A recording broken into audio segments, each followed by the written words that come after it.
Pemuda yang selalu dibully di asrama karena membunuh di medan perang adalah hal yang dilarang agama, tapi siapa sangka justru di medan perang dialah yang menjadi pahlawan sesungguhnya saat satu kompi kalah telak dan berhasil merebut kawasan yang menjadi awal kemenangan. Penasaran bagaimana selanjutnya?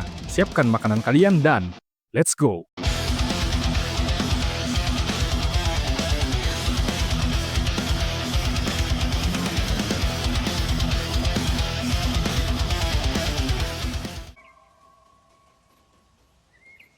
Cerita berfokus pada mantan prajurit Perang Dunia Pertama yang berhasil selamat, di mana saat ini sedang berada di pemakaman rekan seperjuangannya yang gugur, membuat si Kasman selalu membenci dirinya ketika berziarah karena tewasnya rekannya merupakan salahnya, dan sejak saat itu si Kasman pun membiasakan dirinya minum miras seolah-olah dia sedang minum bersama teman-temannya.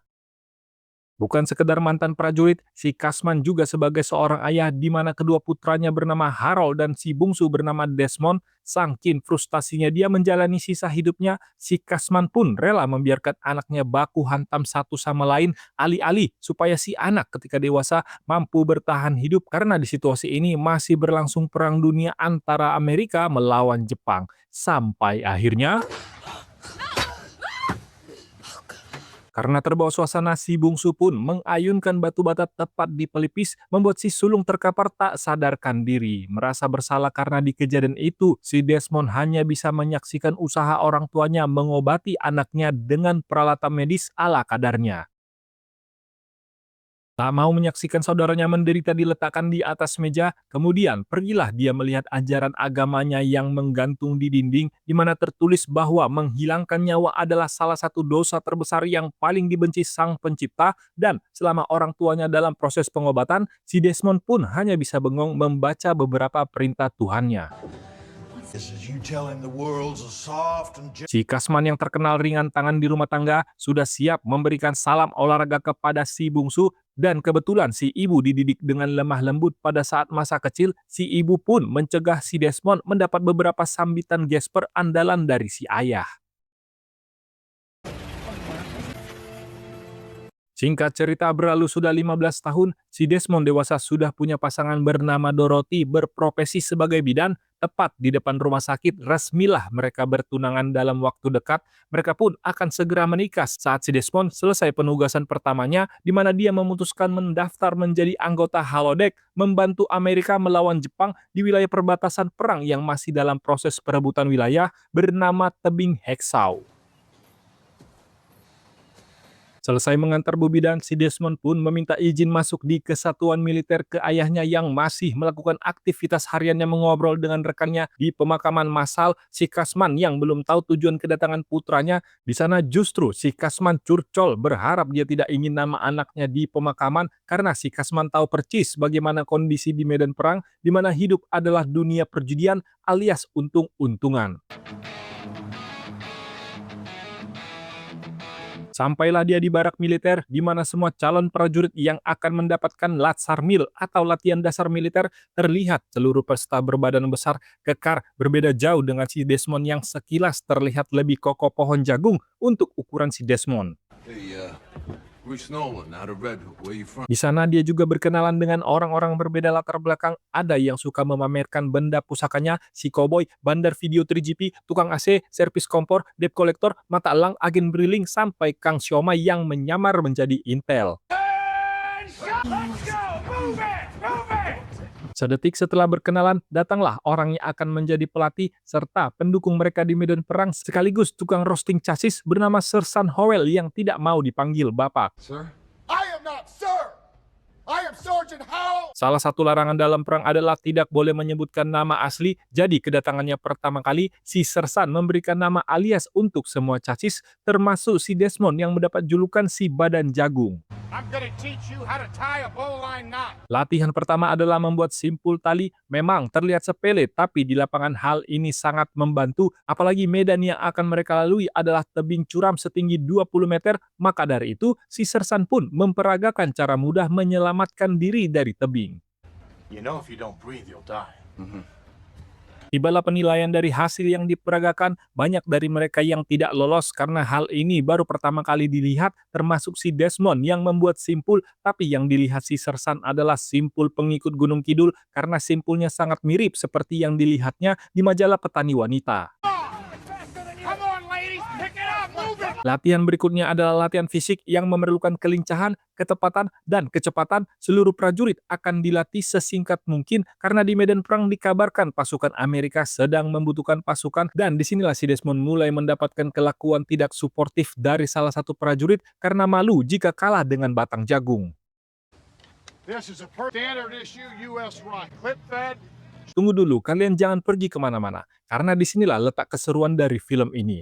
Selanjutnya ujian menembak di mana seluruh calon prajurit wajib mempunyai senjata yang harus dijaga baik-baik layaknya seperti istri, pacar, atau selingkuhan. Dari puluhan pucuk senjata yang ada, tersisa satu dan si Desmond lah yang tidak mengambilnya. Keanehan ini justru membuat si Sersan melaporkan ke pimpinan kompi. Problem, just a mistake.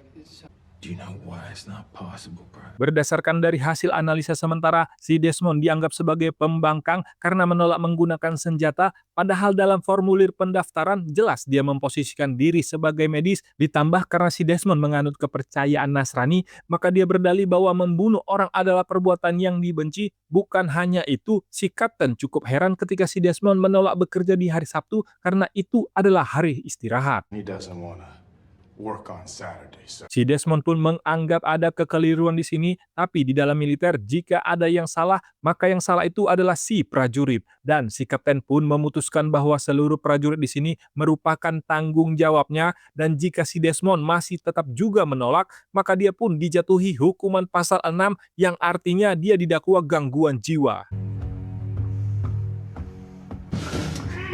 Hidup putra Pak Kasman semakin diperparah di saat Sersan Howell datang bukan membawa berita bagus, justru tiba-tiba mengobrak-abrik kasur si Desmond yang belum diketahui penyebab aslinya apa, lalu menghukum satu kompi berlari 32 km, dan untuk pekan ini mereka dilarang mendapat libur karena salah satu dari mereka, yaitu si Desmond, tidak patuh di peraturan. Bahkan saat tertidur pun beberapa prajurit berbadan besar yang kesal langsung menghantam si Desmond tanpa ampun, tapi bukan pria bernama Smith yang diduga melakukannya, padahal dia sempat membuli si Desmond karena saat ujian fisik dialah yang merasa dikalahkan. Besok paginya si Sersan mengecek seluruh kesiapan prajurit dan melihat kasur salah satu prajuritnya ada yang aneh. Terlihatlah apa yang sebenarnya terjadi. Siapa sangka tempo lalu merupakan kode yang disengaja si Sersan untuk memicu emosi prajurit lain yang punya urusan lain tapi terhambat karena si Desmond, dan tujuan kode itu juga agar si Desmond yang malang menyerah dan memilih mengundurkan diri. and yours, son. It's time you quit this. Karena jika dalam kesatuan ada yang tidak patuh pada peraturan, maka tidak satu pun dari mereka akan berangkat. Dan siapa sangkanya lagi dalam kondisi tertekan di mana hal ini sebenarnya tidak diinginkan, justru saat dia ditanya siapa yang melakukannya, yang jelas-jelas itu adalah pemukulan yang nantinya akan dihukum seberat-beratnya, tapi si Desmond malah berdalih kalau dia bergelut dengan tembok. Plan on getting wet this week and make Cobaannya belum selesai, tepat di mana waktu prajurit libur akhir pekan, pas ketika berkas si pohon jagung ini mau distempel, tiba-tiba kolonel penanggung jawab datang dan tanpa basa-basi membatalkan libur si Desmond karena menurut peraturan hanya orang yang selesai menyelesaikan ujianlah yang boleh libur. Nyatanya karena si Desmond menolak menggunakan senjata, maka dari itu dia dianggap gagal, apalagi hari ini adalah hari pernikahannya. Dan si kolonel pun menantangnya dengan memegang senapan, jika dia bisa maka cutinya pun langsung ditandatangani di hari itu juga. Tapi nyatanya, You stop this now. I can, sir. karena dia menolak perintah dari kolonel langsung untuk sementara waktu menunggu persiapan berkas menuju pengadilan militer, pria malang ini dikurung di sebuah kamar kecil untuk memikirkan keputusannya yang belum pernah dilihat sebelumnya. Probably think I'm a real son of a... Pendiriannya yang begitu kuat sampai-sampai sekelas perwira menengah pun tak bisa mengobrak-abrik pendiriannya. Bahkan si Glover yang sudah di titik terakhir menyerah untuk membujuk si Desmond agar mengaku bersalah, dan ketika dia mengaku bersalah, berangkatlah rekan-rekannya. Hingga akhirnya dikeluarkanlah senjata terakhir. I knew it wasn't Sebagai penganut Nasrani, iman si Desmond memang tidak bisa diragukan lagi ketika kepercayaannya sedang diperjualbelikan dan hadirnya si Dorothy yang sama halnya membujuk pasangannya juga tidak berpengaruh. Be over in a Tibalah penentuan karirnya di sidang dengar pendapat, didampingi pengacaranya yang juga anggota militer. Sebenarnya permintaannya cukuplah sederhana, yaitu menjadi prajurit paramedis dengan catatan tidak menyentuh senjata karena keyakinannya. Tapi di sisi lain, di dalam militer mereka menganggapnya sebagai pembangkang. Jika itu terbukti melalui komandannya, maka di hari itu juga si Desmond akan dijatuhi hukuman seumur hidup karena dianggap pengkhianat bangsa sebelum hakim memutuskannya. Tiba-tiba, What's going on out there? I didn't go. muncullah sosok pria yang terkenal ringan tangan, pemabuk, acak-acakan dengan baju Perang Dunia Pertama. Siapa lagi kalau bukan ayahnya, Thomas Doss, yang datang untuk membela anaknya bermodal sepucuk surat yang belum diketahui isinya apa, dan rasa penasaran pun akhirnya terjawab ketika di mana surat itu merupakan pembebasan terdakwa dari segala tuntutan yang memberatkannya beserta keinginannya menjadi prajurit terkabul yang ditandatangani langsung oleh puncak tertinggi komando perang yang merupakan mantan komandan ayahnya sewaktu masih aktif di Perang Dunia Pertama. Singkat cerita, terjunlah mereka di dunia sebenarnya, tempat hidup dan mati, tempat menentukan apakah mereka pulang dengan keadaan sadar atau dengan keadaan sebagian badan yang tersisa. Terlihat di depan deretan mobil membawa pulang tumpukan kompi 96 korban gugur, ada yang tangannya hilang, kakinya hilang, sampai badan dan kaki terpisah. Dari banyaknya pasukan dikirim, tersisalah hanya 3 orang yang nantinya mereka akan bergabung ke tim si Desmond. Hacksaw Ridge!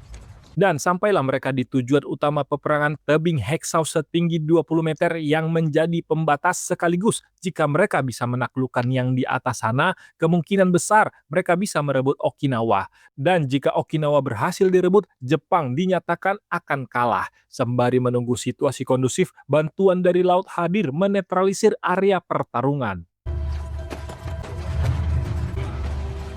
Bermodal jaring yang mirip di pelatihan, pelan-pelan seperti cicak jika dilihat dari kejauhan, sampailah di makam para pejuang yang rela berkorban. Diperlihatkan juga di arena peperangan, setiap langkah hanya ada sisa-sisa korban perang yang membusuk, tidak diketahui siapa dan di mana asalnya, sisa potongan jeroan dipenuhi belatung, prajurit berbadan kekar, berotot, sok jagoan sewaktu pelatihan, mendadak ciut, lemas, gemetar, mual saat berhadapan langsung dengan situasi yang sebenarnya. Hingga akhirnya, percis seperti yang dikatakan ayahnya si Desmond bahwa di medan perang hidup seperti gacha atau untung-untungan di mana amal dan ibadah kita ditentukan oleh peluru nyasar yang lalu lalang. Orang-orang yang belum siap mental pun langsung jiper saat tentara Jepang yang terkenal tidak tahu apa itu menyerah, tiba-tiba menyerang. Hadirnya si Desmond di medan perang ternyata sangat dibutuhkan ketika awal mula barter peluru, banyak prajurit yang tumbang karena sejatinya kehadiran mereka digunakan untuk mengimbangi pasukan Jepang. Target hari ini adalah sebuah bunker besar yang diisi senjata otomatis laras panjang mengeluarkan 100 peluru dalam 20 detik sehingga membuat pasukan kesulitan menyerbu. Good job, man! Singkat cerita, setelah berhasil meledakkan bunker, menanglah mereka walaupun banyak korban yang berjatuhan. Meskipun unggul di awal, Sersan Howell tidak berbesar kepala, justru dia memerintahkan anggotanya membuat galian perlindungan karena sepengalamannya prajurit Jepang bisa saja menyerang saat mereka sedang istirahat. You gonna eat them? Di sisi lain kita berfokus di galian pos berjaga di mana hanya ada si Desmond dan Smith, orang yang pernah membulinya saat di barak. Terjawab sudah rasa penasaran si Smith mengapa hingga saat ini jangankan mengangkat senjata, memegangnya pun tidak sudi. Saat si Thomas, ayahnya si Desmond, mulai pensiun dari militer, hidupnya mulai berantakan seperti gelandangan. Suatu ketika terjadilah pertengkaran rumah tangga. Saking emosinya si Thomas, tertodonglah senjata ke istrinya. Melihat kejadian itu, si Desmond pun bertindak. No more! You hear me? Itu pertama kali si Desmond memegang senjata dan di situ juga dia berjanji tidak akan menyentuhnya karena pada saat itu emosinya tidak bisa ditahannya seolah-olah dia ingin menghabisi ayahnya sendiri. Setelah mendengar cerita pilu si Desmond, Smith Waberman Gen Jensen orang nomor 1 di Bikini Bottom telah salah menilai pria yang dinilainya anak manja. Seperti yang sudah dikatakan, tiba-tiba entah kapan mereka sampai, ratusan pasukan Jepang berbondong-bondong keluar dari bawah tanah menyerang secara membabi buta sehingga Kompi 69 yang dipimpin Kapten Glover pun kalang kabut dan bingung dengan serangan mendadak di mana pasukan Jepang dikenal seperti zombie hidup yang datang ke medan perang tidak takut mati dan memang itulah tujuannya. Di saat yang bersamaan, Angkatan Laut mendapat info bantuan pertolongan dari Kapten Glover. Sementara itu, di sisi lain, kita diperlihatkan si Smith terluka parah. Melihat kejadian itu, si Desmond, orang yang tidak sakit hati meski sudah diolok-olok di barak, berjuang sekuat tenaga menolong rekannya yang hidupnya sangat terpuruk, di mana saat kecil si Smith dilantarkan ayahnya dan si ibu memilih menikah kembali dan nasib si Smith hidup begitu saja dan besar di jalanan. Sayangnya perjuangan si Desmond menyelamatkan rekannya harus berhenti di tebing Hacksaw.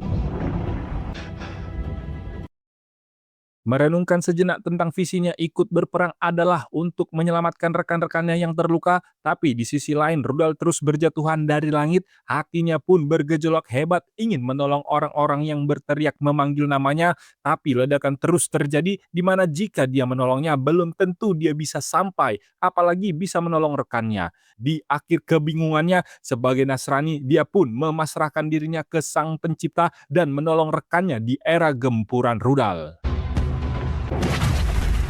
Pria berjulukan Pohon Jagung ini pelan-pelan menelusuri dan memeriksa orang di setiap titik mencari rekannya yang masih bisa diselamatkan untuk segera dievakuasi mumpung tentara Jepang sedang bersembunyi. Momen ini justru dimanfaatkan si tenaga medis berlalu lalang mengangkat rekan satu kompinya yang dulu pernah memukulinya saat tertidur, di mana mereka gagal mendapat cuti akhir pekan karena ulah si Desmond yang menolak memegang senjata.